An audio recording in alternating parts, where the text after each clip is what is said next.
என்னதான் திறமையோடும் அழகோடும் ஜொலித்தாலும் நடிகர்களுக்கு இருப்பதைப் போல நடிகைகளுக்கென பெரிய அளவில் புனைப்பெயர் இருந்தது இல்லை.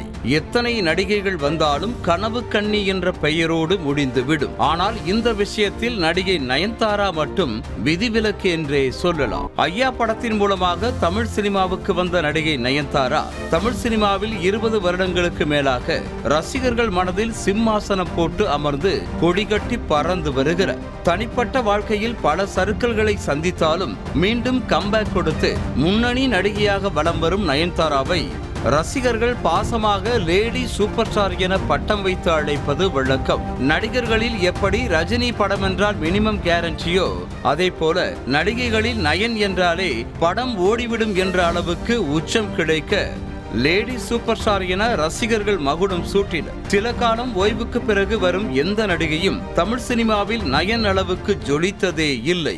ரசிகர்களின் அன்பை ஏற்றுக்கொண்ட நடிகை நயனும் சமீபத்தில் தன்னை பற்றி வெளியான ஆவணப்படத்தில் கூட அப்படியேதான் அடையாளப்படுத்திக் கொண்டார். இந்த நிலையில் அஜித் கமல் பாணியில் இனிமேல் தன்னை லேடி சூப்பர் ஸ்டார் என அழைக்க வேண்டாம் என நயன் அறிக்கை வெளியிட்டிருப்பது ரசிகர்களை அதிர்ச்சி அடைய வைத்துள்ளது. அந்த அறிக்கையில் ரசிகர்கள் அன்புக்கு நன்றி கூறியிருக்கும் நடிகை நயன், பட்டங்கள் விலை மதிப்பில்லாதவையாக இருந்தாலுமே சில நேரங்களில் அந்த பட்டங்கள் வேலையில் இருந்து கலை தொழிலில் இருந்து ரசிகர்கள் காட்டும் நிபந்தனையற்ற அன்பில் இருந்து பிரிக்கக்கூடும் என குறிப்பிட்டிருக்கிறார். மொத்த அறிக்கையில் இந்த வரிகள் தான் ரசிகர்களை யோசிக்க வைத்திருக்கிறது.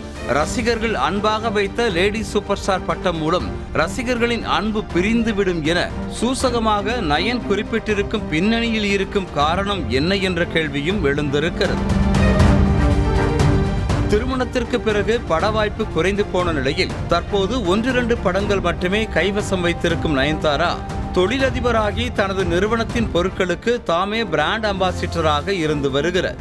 இதன் காரணமாகவே சமீப நாட்களாக நயனுக்கு நிறைய விளம்பர படங்களில் நடிக்க வாய்ப்பு கிடைத்து வருகிறதா. தனது நிறுவன பொருட்களை தாண்டி மற்ற விளம்பர படங்களில் நடிக்க கோடிக்கணக்கில் நயன் சம்பளம் வாங்குவதாக கூறப்படுகிறது. வெறும் 50 நொடி விளம்பர படத்தில் நடிக்க 5 கோடி ரூபாய் அளவுக்கு நயன் சம்பளம் கேட்டதாக கூட தகவல் உலா வந்தது. சொந்தமாக நிறுவனம் வைத்து நடத்தி வருவதால் விளம்பர படங்களுக்கு நயன் கேட்கும் சம்பளம் தமிழ் சினிமாவை வாயை பிளக்க வைத்தது. 3 நொடி வீடியோவிற்கு 10 கோடி கேட்டு தனுஷ் வழக்கு தொடுத்த போது ஆவேசமான நடிகை நயன் தாம் நடிக்கும் விளம்பர படத்திற்கு மட்டும் இவ்வளவு பணம் வாங்குவதாக விமர்சனம் கூட வந்தது. இந்த சமயத்தில் லேடி சூப்பர் ஸ்டார் என்ற பட்டத்தை துறந்த பின்னணியிலும் ஷூட்டிங்கில் நடந்த ஒரு விஷயம்தான் காரணம் என்கிறார்கள் திரை உலகினர். கடந்த 3ஆம் தேதி நயன் கலந்து கொண்ட விளம்பர ஷூட்டிங்கில் ஏதோ பிரச்சனையாகி தகராறு நடந்ததாக கூறப்படுகிறது. எப்போதும் பொறுமையின் சிகரமாக இருக்கும் நயன் அந்த தகராறு நடந்தபோது கோபத்தில் செல்போனை தூக்கி போட்டு உடைத்த நயன்தாரா ஷூட்டிங்கில் இருந்து பாதியிலேயே கிளம்பியதாக சொல்லப்படுகிறது. என்ன தகராறு என்ற தகவல் முழுமையாக கிடைக்காத நிலையில் அந்த விளம்பர படப்பிடிப்பின் போது நயன்தாரா அவமதிக்கப்பட்டதுதான் அவர் அவ்வளவு ஆவேசப்பட்டு செல்போனை உடைக்க காரணம் எனவும் சொல்கிறார்கள். இந்த நிலையில் அவமதிக்கப்பட்டு ஷூட்டிங்கில் இருந்து வெளியேறியதற்கும் தற்போது திடீரென லேடி சூப்பர் ஸ்டார் பட்டத்தை துறந்து அறிக்கை வெளியிட்டதற்கும் சம்பந்தம் இருப்பதாக கூறப்படுகிறது. தனக்கு நடந்த அவமதிப்பை பொறுத்து கொள்ள முடியாமல் தான் ரசிகர்கள் வைத்த பட்டத்தை நயன் தூக்கி எறிந்ததாக சொல்லப்படுகிறது. இன்னொரு பக்கம் தற்போது படங்கள் எதுவும் பெரிய அளவில் நடிக்காத நயன் சினிமா வாழ்க்கையில் இருந்து விடுபட்டுக் கொள்ளும் வகையில் ரசிகர்கள் வைத்த லேடி சூப்பர் ஸ்டார் பட்டத்தை துறந்ததாக ஒரு தகவலும் வெளியாகி இருக்கிறது.